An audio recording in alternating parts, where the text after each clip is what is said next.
हाँ, नमस्कार दोस्तों एवं छात्र छात्राओं।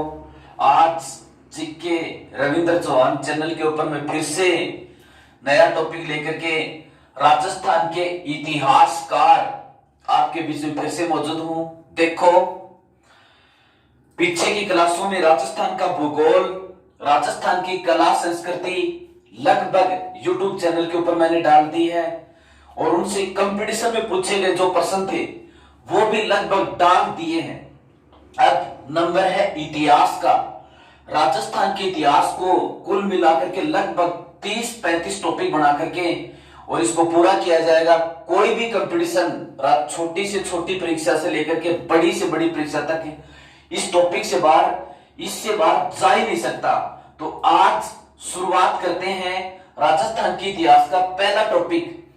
इस पहले टॉपिक में राजस्थान के इतिहास को लिखने वाले जो आदमी हैं, जिन्होंने इसके ऊपर टिप्पणियां की हैं, उन इतिहासकार से शुरुआत करते हैं।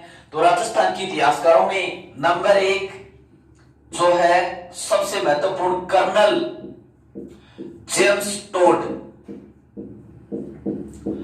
कर्नल जेम्स टोड जो सबसे महत्वपूर्ण है। देखो, ये कर्नल जेम्स टोड है, एक विदेशी आदमी जिसने राजस्थान का इतिहास लिखा और इससे संबंधित इसमें कई चीजों के ऊपर टिप्पणियां कर रखी हैं कि ये किसने कहा था, ये किसने कहा था। ये सबसे इंपॉर्टेंट है इतिहासकारों में। देखो, बात करें विश्व इतिहास की, तो विश्व इतिहास का जनक कहते हैं हेरोडोटस को। विश्व इतिहास का जनक हेरोडोटस, जिसने पुस्तक लिखी थी हिस्टोरिका। इसकी बस इतनी बात, विश्व का इतिहास पढ़ेंगे तब इसके ऊपर आगे चर्चा करेंगे। भारत के इतिहास की बात करें तो भारत के इतिहास का जनक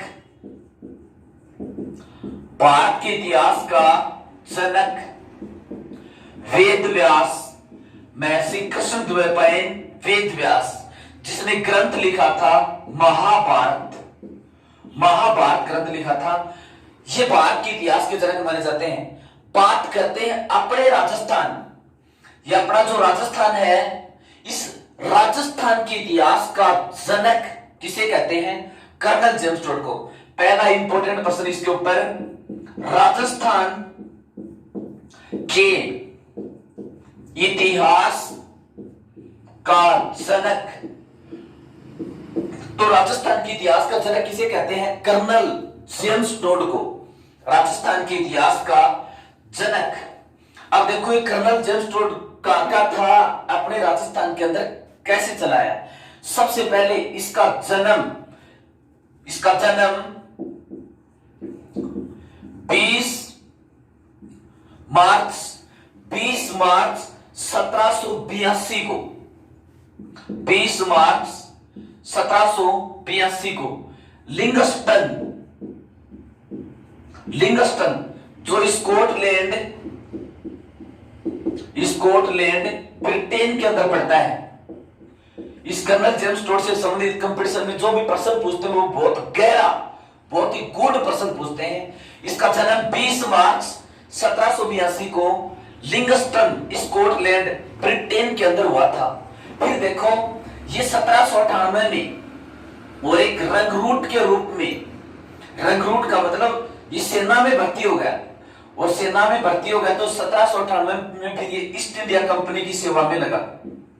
1798 में, और रंगरूट किसे कहते हैं? जो प्रशिक्षण के ऊपर जो सैनिक होता है। तो 1798 में रंगरूट के रूप में ईस्ट इंडिया कंपनी, ब्रिटिश व्यापारिक कंपनी थी, ईस्ट इंडिया कंपनी की सेवा में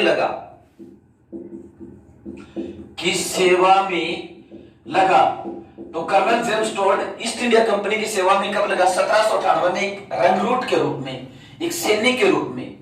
1801 के अंदर इस कर्नल जेम्स टोड को दिल्ली के आसपास पुराने क्षेत्र की जमीन नापने का काम की टीम में शामिल किया गया। तो 1801 के अंदर दिल्ली के आसपास के क्षेत्र में भूमि पैमाइश टीम में शामिल, भूमि पैमाइश टीम के अंदर इसको शामिल किया गया।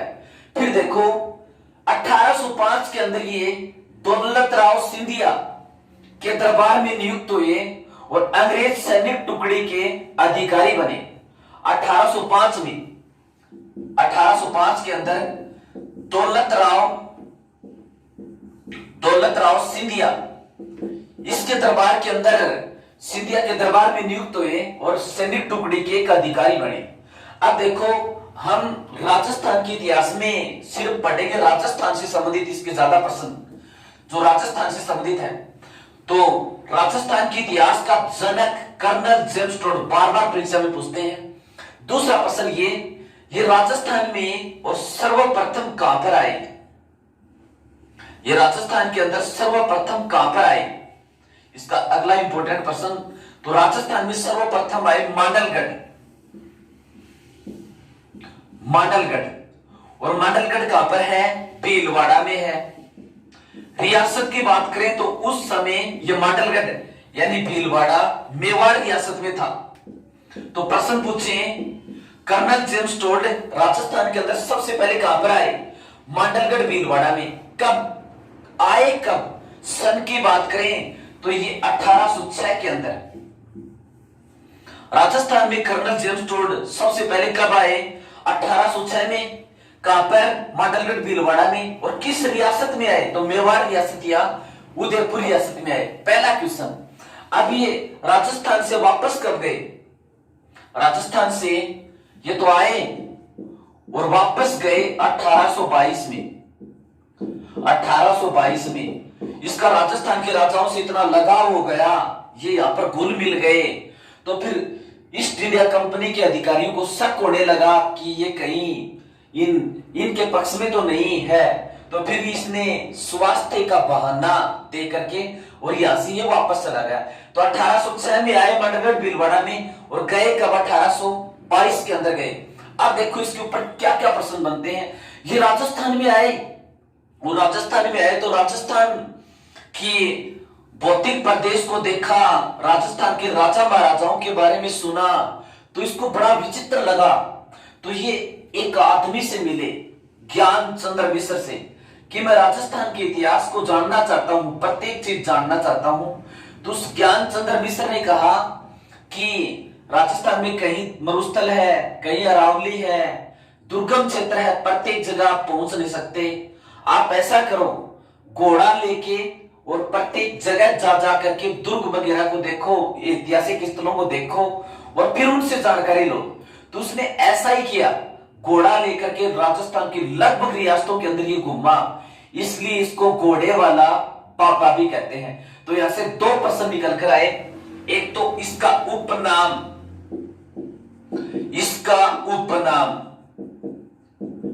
घोड़े वाला पापा, घोड़ा लेकर के लगभग रियासतों में घूमा था, राजस्थान का इतिहास लिखा था, तो इसलिए इसको घोड़े वाला पापा भी कहते हैं।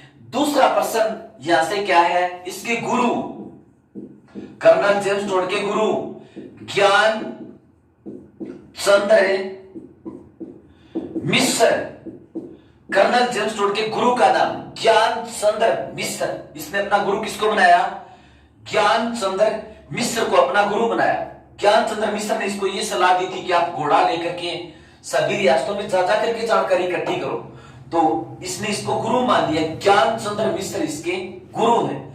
फिर देखो इसके ऊपर और क्या प्रश्न बनते हैं। इसकी जो पुस्तक है वो सबसे महत्वपूर्ण है। तो देखो इसकी पुस्तक या प्रसिद्ध पुस्तक भी इसको कह सकते हैं, प्रसिद्ध पुस्तक। इस पुस्तक के ऊपर बार बार प्रश्न पूछते हैं क्योंकि इस पुस्तक के बारे में इसने राजस्थान के किसी भी, इस पुस्तक के अंदर इसने राजस्थान के किसी भी इतिहासकार से सबसे ज्यादा लिखा। इसकी पुस्तक का नाम the annals and anti antiquities of Rajasthan, the annals and antiquities of Rajasthan, the annals and antiquities of Rajasthan. अब देखो इस पुस्तक के ऊपर अगली बात प्रश्न क्या पूछते हैं, ये पुस्तक कब प्रकाशित हुई और किसने प्रकाशित की थी। तो देखो ये पुस्तक के प्रकाशक कौन थे, इस पुस्तक का प्रकाशक था विलियम कुर्क। विलियम कुर्क इस पुस्तक का प्रकाशक था, विलियम कुर्क। इसके प्रकाशक कौन थे, विलियम कुर्क। इस पुस्तक का दूसरा नाम या दूसरा भाग एक ही मतलब है, यानी इसके दो भाग हैं। तो इस पुस्तक का पहला भाग the annals and antiquities of Rajasthan जो मूल नाम है, कंपटीशन में पूछते हैं इसके दूसरा भाग कौन सा है, इसका दूसरा नाम कौन सा है, एक ही मतलब है। तो इसका दूसरा नाम है the central and western Rajput states of India, the central and western Rajput states of India. देखो इसका क्या मतलब हुआ, सेंट्रल ये भारत है, सेंट्रल का मतलब केंद्र यानी बीच का भाग, द सेंट्रल यानी बीच का भाग एंड वेस्टर्न, वेस्टर्न का मतलब पश्चिमी यानी मध्य भारत और पश्चिमी Bharat, the central and western Rajput states of India. इसका यह मतलब हुआ मध्य और पश्चिमी भारत के राजपूत राज्यों का वर्णन, यह मतलब हुआ। तो कर्नल जेम्स टोड की पुस्तक the annals and antiquities of Rajasthan बार बार कंपटीशनों के अंदर पूछते हैं। इस पुस्तक का दूसरा नाम the central and western Rajput states of India, या दूसरा नाम या दूसरा भाग भी इसको कह सकते हैं। इसके प्रकाशक कौन थे, विलियम कुर्क। अब बात करें इसके प्रकाशन वर्ष की, तो इसका पहला भाग ये प्रकाशित हुआ था 1829 में, इसको प्रथम भाग कह सकते हैं। इस पुस्तक का पहला भाग प्रकाशित हुआ था 1829 में, और इसका दूसरा भाग या दूसरा नाम the central and western Rajput states of India जिसको कहते हैं, यह प्रकाशित हुई थी 1832 में प्रकाशित। इसका दूसरा भाग कब प्रकाशित हुआ था, 1832 के अंदर।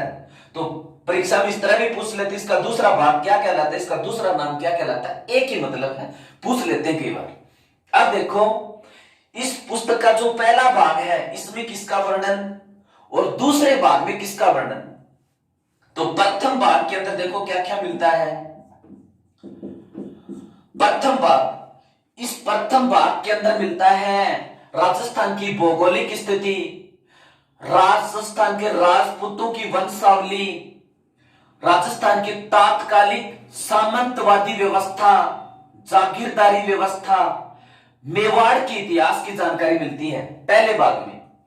और दूसरे भाग में क्या मिलता है, मारवाड़, सिरोही, जैसलमेर, आमेर, आड़ोती, इन राज्यों का वर्णन दूसरे भाग में मारवाड़, सिरोही, बीकानेर, जैसलमेर, आमेर, हाड़ौती आदि राज्यों का वर्णन मिलता है। ठीक है, फिर देखो अगला इंपॉर्टेंट प्रश्न, इसका अगला इंपॉर्टेंट प्रश्न कि इस पुस्तक में कर्नल जेम्स टोड ने ये जो राजपूताना क्षेत्र है, पहले से पहले राजपूताना कहलाता था, इस राजपूताना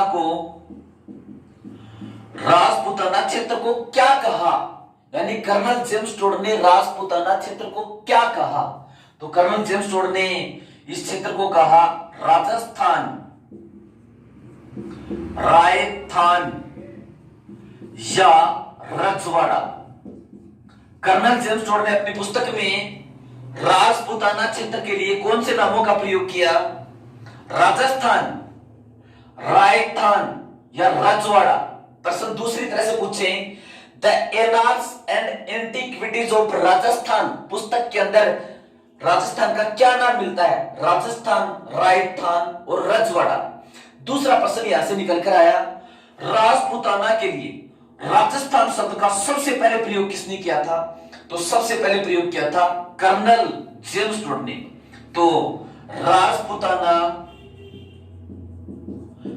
के लिए सर्वप्रथम राजस्थान नाम का प्रयोग तो किसने किया था? कर्नल जेम्स टोड ने। कई बार पूछते हैं जो आधुनिक वर्तमान में राजस्थान नाम है ये सबसे पहले किसने दिया था? कर्नल जेम्स टोड ने अपनी पुस्तक में। अब देखो इसने इसकी एक दूसरी पुस्तक भी है, कर्नल जेम्स टोड की दूसरी पुस्तक। तो कर्नल जेम्स टोड की दूसरी पुस्तक कौन सी है? इसकी दूसरी पुस्तक ये 1822 के अंदर भारत से वापस चले गए थे 1938 में, और इसकी मृत्यु हो गई थी। कर्नल जेम्स टोड की इसने एक दूसरी पुस्तक लिखी थी, तो उसका प्रकाशक कौन था, उससे संबंधित क्या क्या प्रश्न बनते हैं वो सारी बात आएंगी। दूसरी पुस्तक इसकी दूसरी पुस्तक का नाम है travels in western India. Travels in western India, इसका हिंदी में नाम है पश्चिमी भारत का यात्रा वृत्तांत। पश्चिमी भारत का यात्रा वृत्तांत। देखो वेस्टर्न इंडिया ये भारत है, वेस्टर्न इंडिया, वेस्ट का मतलब पश्चिमी, तो इसका मतलब ये हुआ पश्चिमी भारत। ट्रेवल्स का मतलब यात्रा, तो travels in western India, western India की यात्रा यानी पश्चिमी भारत की यात्रा। तो पश्चिमी भारत के अंदर ये घुमा जो इसने यात्रा की उसका संस्मरण, उसकी समझ इस पुस्तक के अंदर इसने संग्रह किया है। पश्चिमी भारत का यात्रा वृत्तांत कर्नल जेम्स टोड की महत्वपूर्ण पुस्तक तो है the annals and antiquities of Rajasthan, और इसकी दूसरी पुस्तक है ट्रेवल्स इन वेस्टर्न इंडिया, पश्चिमी भारत का यात्रा वृत्तांत। अब देखो इस पश्चिमी भारत का यात्रा वृत्तांत पुस्तक से संबंधित क्या क्या प्रश्न बनते हैं, इससे संबंधित प्रश्न क्या बनते हैं। ये कर्नल टोड की मृत्यु हो गई थी 1838 में, 1838 में इसकी मृत्यु हो गई थी, और ये पुस्तक फिर प्रकाशित हुई थी, दूसरी पुस्तक प्रकाशित हुई थी 1839 में, और प्रकाशित किया था उसकी पत्नी ने। प्रकाशित किसके द्वारा? इसकी पत्नी के द्वारा। तो कर्नल जेम्स टोड की दूसरी पुस्तक ट्रेवल्स इन वेस्टर्न इंडिया कब प्रकाशित हुई थी? इसका उत्तर 1839 से। इस पुस्तक का नाम ट्रेवल्स इन वेस्टर्न इंडिया। किसने प्रकाशित की थी? इसकी पत्नी ने प्रकाशित की थी। ठीक है, अब देखो एक बार इस पुस्तक में से इस तरह पूछा गया कि कर्नल जेम्स टोड ने ये किसको समर्पित की थी, यानी यहां से जो यात्रा वृत्तांत वो लिख के ले गया था, फिर ब्रिटेन में विधिवत तरीके से जचाया, ये दूसरी पुस्तक इसने समर्पित किसको की थी? तो ट्रेवल्स इन वेस्टर्न इंडिया पुस्तक टोड ने किसको समर्पित की थी? प्रश्न यहां से ये बनता है, किसको समर्पित की थी? तो ये समर्पित की थी इसने William Hector Blair. Colonel James Tod ने ट्रेवल्स इन वेस्टर्न इंडिया पुस्तक किसको समर्पित की थी? William Hector Blair. William Hector Blair, और इस पुस्तक की संपादक कौन थी? इसकी पत्नी के द्वारा ये संपादित प्रकाशित की गई थी। ठीक है, अब देखो कर्नल जेम्स टोड राजस्थान के इतिहास का जनक, बड़ा इंपॉर्टेंट है, और ये 19वीं शताब्दी का पहला इतिहासकार था जिसने राजस्थान की सामंतवादी व्यवस्था के बारे में लिखा। इससे पहले किसी भी इतिहासकार ने राजस्थान की सामंतवादी व्यवस्था के बारे में नहीं लिखा। 19वीं शताब्दी का मतलब है 1800 से 1900 के बीच में जितने भी इतिहासकार हुए, ये 19वीं सदी है। 19वीं सदी का प्रथम इतिहासकार जिसने राजस्थान की सामंतवादी व्यवस्था के बारे में लिखा कौन है? Colonel Tod. तो अगला प्रश्न, 19वीं सदी का प्रथम इतिहासकार जिसने राजस्थान की सामंतवादी व्यवस्था के बारे में लिखा, तो इसका उत्तर भी क्या होगा? Colonel Tod. यानी सामंतों का क्या व्यवहार था, क्या काम था, ये लिखा। 19वीं शताब्दी का प्रथम इतिहासकार जिसने राजस्थान की सामंतवादी व्यवस्था के बारे में लिखा कौन है? Colonel James Tod. और इसने राजस्थान में जो हल्दी घाटी का युद्ध है, हल्दी घाटी का युद्ध, उस हल्दी घाटी स्थान के ऊपर टिप्पणी की है। हल्दी घाटी ये कहां पर है? हल्दी घाटी राजसमंद के अंदर है। राजसमंद 1576 में महाराणा प्रताप और अकबर के मध्य युद्ध हुआ था, तो हल्दी घाटी नामक स्थान पर हुआ था। महाराणा प्रताप और अकबर के मध्य हुआ था।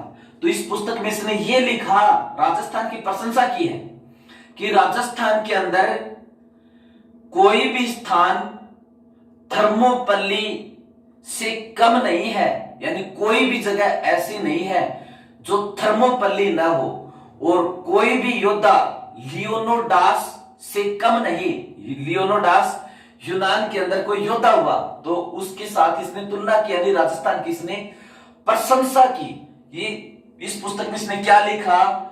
हल्दी घाटी को उसने मेवाड़ की थर्मोपल्ली कहा। हल्दी घाटी है, हल्दी घाटी को मेवाड़ की थर्मोपल्ली कहा। थर्मोपल्ली यूनान के अंदर यूरोप के अंदर एक जगह है जो प्रसिद्ध है वीरता के लिए, तो उसके साथ इसकी तुलना की। हल्दी घाटी, मेवाड़ की थर्मोपल्ली किसे कहते हैं? हल्दी घाटी को। और ये कहा राजस्थान के अंदर ऐसी कोई भी जगह नहीं, ऐसा छोटा सा भी भूखंड नहीं जो थर्मोपल्ली से कम हो, और कोई भी योद्धा लियोनोडास से कम नहीं। लियोनोडास कोई प्रसिद्ध योद्धा हुआ है, तो राजस्थान के प्रत्येक योद्धा की उसके साथ इसने तुलना की। तो कर्नल जेम्स टोड ने राजस्थान के इतिहास का जनक, इसके ऊपर पहला प्रश्न, इसकी पुस्तक the annals and antiquities of Rajasthan, ये भी इंपॉर्टेंट है, इसके ऊपर भी प्रश्न पूछते हैं। इसके बाद प्रकाशन वगैरह ये हो गई। अब देखो राजस्थान का दूसरा इतिहासकार गौरीशंकर हीराचंद ओझा। गौरीशंकर हीराचंद ओझा राजस्थान का ये। अब इससे संबंधित क्या प्रश्न बनते हैं? ये गौरीशंकर हीराचंद ओझा, इसने भी राजस्थान के इतिहास के बारे में विस्तार से लिखा। तो एक कंफ्यूज सा प्रश्न है, राजस्थान के इतिहास का जनक तो कहते हैं कर्नल जेम्स टोड को। अगला प्रश्न है, पूर्णतः राजस्थानी व्यक्ति जिसे राजस्थान के इतिहास का जनक, जिसे राजस्थान के इतिहास का जनक कहते हैं। इस प्रश्न का मतलब क्या हुआ? पूर्णतः राजस्थानी व्यक्ति जिसे राजस्थान के इतिहास का जनक कहते हैं। इसका मतलब यह हुआ राजस्थान के इतिहास का जनक कर्नल जेम्स टोड, लेकिन वो विदेशी था। अपने राजस्थान का व्यक्ति कौन है जिसने राजस्थान के इतिहास के बारे में सबसे ज्यादा लिखा? यानी पूर्णतः राजस्थानी व्यक्ति जो राजस्थान के इतिहास का जनक है। तो इसका उत्तर होगा गौरीशंकर हीराचंद ओझा।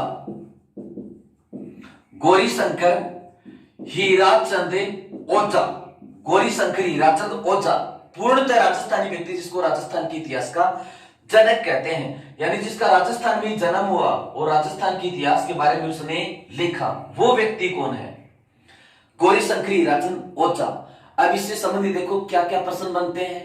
पहला क्वेश्चन, इसका जन्म इसका जन्म हुआ था रोइडा गांव जो है कहां पर, सिरोही के अंदर है। रोइडा गांव जो है कहां पर, सिरोही में। कब हुआ था, 1863 में। यहां पर ये रोइडा गांव, गौरीशंकर हीराचंद ओझा का जन्म रोइडा गांव जो है कहां पर, सिरोही में इसका जन्म हुआ था। इसका दूसरा प्रश्न, इसके ऊपर क्या बनता है, इसके ऊपर जो सबसे इंपॉर्टेंट प्रश्न है वो ये है, कर्नल जेम्स टोड की जो पुस्तक है the annals and antiquities of Rajasthan का हिंदी अनुवाद किसने किया। The annals and antiquities of Rajasthan, colonel James Tod ने पुस्तक लिखी अंग्रेजी भाषा में। इसका हिंदी में अनुवाद किसने किया था, तो इसका उत्तर होगा गौरीशंकर हीराचंद ओझा। कई कंपटीशनों में प्रश्न पूछा जा चुका, बहुत इंपॉर्टेंट है। The annals and antiquities of Rajasthan का हिंदी अनुवाद किसने किया था, गौरीशंकर हीराचंद ओझा ने इसका हिंदी अनुवाद किया था।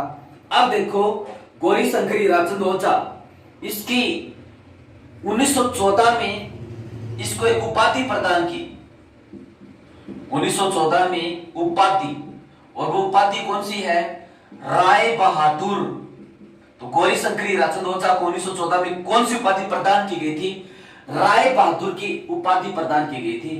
अब देखो इसकी पुस्तक, अगला इंपॉर्टेंट प्रश्न, प्राचीन भारत की लिपिमाला, ये इसकी सबसे महत्वपूर्ण पुस्तक है। प्राचीन भारत की लिपिमाला, प्राचीन भारत की लिपिमाला इसकी सबसे इंपॉर्टेंट पुस्तक है। प्राचीन भारत की लिपिमाला पुस्तक किसने लिखी थी, गौरीशंकर हीराचंद ओझा ने। प्राचीन भारत की लिपिमाला किसने लिखी थी, गौरीशंकर हीराचंद ओझा ने। भारत की लिपियों के ऊपर अध्ययन करने वाला ये पहला व्यक्ति था, गौरीशंकर हीराचंद ओझा। ये पुस्तक इंपॉर्टेंट है। प्राचीन भारत की लिपिमाला पुस्तक किसने लिखी थी, गौरीशंकर हीराचंद ओझा ने। इसके अलावा इसकी अन्य पुस्तक सिरोही राज्य का इतिहास, सिरोही राज्य का इतिहास, राजपूताने का इतिहास, इसको यह भी कह सकते हैं राजस्थान का प्राचीन इतिहास, राजपूताने का इतिहास, सिरोही राज्य का इतिहास। लेकिन इसकी सबसे महत्वपूर्ण पुस्तक है वो ये है, प्राचीन भारत की लिपिमाला। भारत की लिपियों के ऊपर शोध करने वाला पहला व्यक्ति कौन था, गौरीशंकर हीराचंद ओझा। इसकी मृत्यु कब हुई थी, 17 अप्रैल 1947 को। 17 अप्रैल 1947 को। बेचारा भला आदमी था। 15 अगस्त 1947 को भारत आजाद हुआ, भारत की आजादी के दिन भी नहीं देख सका। 17 अगस्त 1947 को रोइडा गांव सिरोही के अंदर इसकी मृत्यु हो गई। किसकी, गौरीशंकर हीराचंद ओझा की। अब देखो अगला इतिहासकार बात करें